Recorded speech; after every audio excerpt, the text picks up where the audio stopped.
un des vecteurs de combat du moment et qui fait jaser, qui fait hurler, qui fait transpirer tout le monde, cette fameuse théorie du genre, qui n'existe pas. Alors oui, mais c'est un peu. On est rassuré. C'est tout comme le racisme. Voilà, il y a des racistes, mais il n'y a pas de racisme. C'est voilà, il y a des fachos, mais non, en fait, plutôt, je dirais, lieutenant Sturm, le racisme existe, mais les races n'existent pas. Voilà, c'est ça. C'est ça. Oui, mais en même temps, les racistes n'existent pas.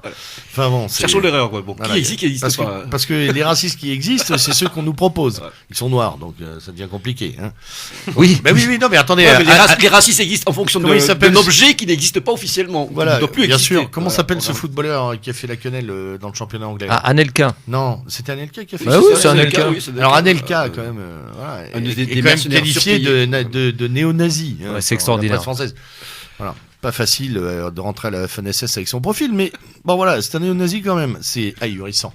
Alors justement, tiens, comme on est dans l'ahurissement le plus total en ce moment, donc la théorie du genre qui n'existe pas parce qu'on ne veut pas l'enseigner, mais de toute manière elle est là, mais elle n'est pas là.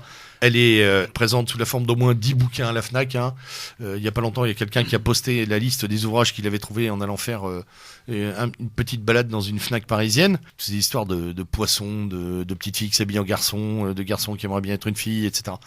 Donc c'est quoi ? C'est le deuxième étage de la fusée mariage pour tout, ou c'est un nouvel élément de polarisation un nouveau facteur d'éclatement de la société française. C'est exactement ça, c'est-à-dire que le gouvernement cherche à faire voler en éclats le modèle traditionnel de l'individu en quelque sorte.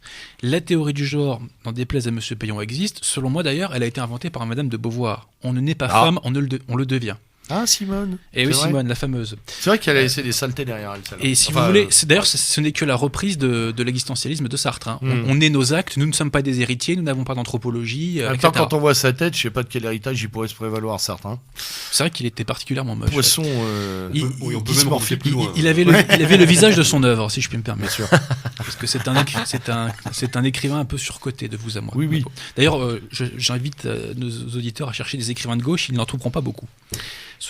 Parenthèse. Alors de gauche, ça dépend, parce qu'on me rappelait là aussi fort utilement le nombre de ces lettres énamourées à la commandanture française pour jouer ses pièces entre 39 et 44. Oh mais la commandanture, il y avait beaucoup de gens de gauche. Voilà, qui ont laissé jouer d'ailleurs plusieurs de ses pièces à Jean-Paul. Mais... Non, je crois que cette question du genre, on peut la resituer soit dans une très longue durée, soit vraiment remonter aux origines. Alors l'historien premières. que vous êtes, mon ami PGL, vous voyez des ancrages encore plus anciens ? L'ancrage le plus ancien, on pourrait revenir à Lucie. Pardon ? À Lucie. Non, c'était un homme. Non, mais là j'abonderai. En même temps, quand on marche comme ça. J'abonderai dans le sens que d'Alain Benoît, dans son ouvrage d'ailleurs qui est plus que jamais d'actualité, c'est Les démons du bien, aux éditions Pierre-Guillaume de Roux. L'ouvrage vraiment qui fait le point et donne une synthèse vraiment éclairante et lumineuse sur ces questions de théorie du genre. Donc lui remonte beaucoup plus loin au schéma donc religieux idéologique impliqué par le judéo-christianisme, dans la mesure où déjà on prenait un homme. Ça va faire plaisir à Adrien, ça. C'est un oxymore. Un être humain pour lequel les déterminations terrestres, les déterminations claniques, les déterminations nationales, les déterminations de cité étaient secondaires. Sans remonter jusque-là, on peut surtout s'axer sur la période des Lumières. Et là, je crois que ça n'échappe pas. Ouais. Mais surtout la période des Lumières, c'est vraiment là le terreau le plus immédiat, dans la mesure où c'est, bien sûr, là, si on reprend les travaux de la nouvelle droite de son familier, une sorte de théodicée laïcisée du schéma religieux, mais c'est surtout l'horizon de tous ces idéologues, en particulier Payon, qui, comme on le disait tout à l'heure, veut achever la Révolution française. On est dans une phase d'achèvement d'un processus qui dure depuis plusieurs siècles. C'est-à-dire que là, en fait, il faut terminer le boulot. Il faut terminer le boulot, donc on fait de compte que ce soit le mariage pour tous, que ce soit justement cette théorie du genre avec, maintenant, c'est sous forme d'égalité, on vise à l'indifférenciation, à ce qu'on appelle l'homme hors sol, à cet homme en apesanteur, totalement délié de ses déterministes, toute forme de déterminisme, tel qu'il soit, toute forme d'ancrage. C'est Payon qui dit qu'il faut arracher l'enfant. On est, si vous voulez, dans un processus paroxystique de l'achèvement de cette table rase, rasa que nous l'avons fait depuis les idéologues les plus fous de la Révolution française et des Lumières avant cela. C'est les Lumières, tout à fait. C'est-à-dire que nous dit l'idéologie des Lumières ? Cette philosophie nous dit abdiquer toute particularité de votre être. Abdiquer donc tous ces fameux déterminismes, préjugés, etc. Oui, mais Payon le redit aussi. Il faut arracher l'enfant. La théorie du genre à la famille, va jusqu'au bout. puisque la théorie du genre nous dit abdiquez tout, même votre sexe. Vous n'êtes même plus votre sexe biologique et vous êtes libre de choisir Tout le cela sexe que est vous vécu voulez. comme une prison, comme une oppression. Oui, tout à fait. Donc il faut s'émanciper. Regardez le Alors, vocabulaire ce qui est sexuel, intéressant, je disais.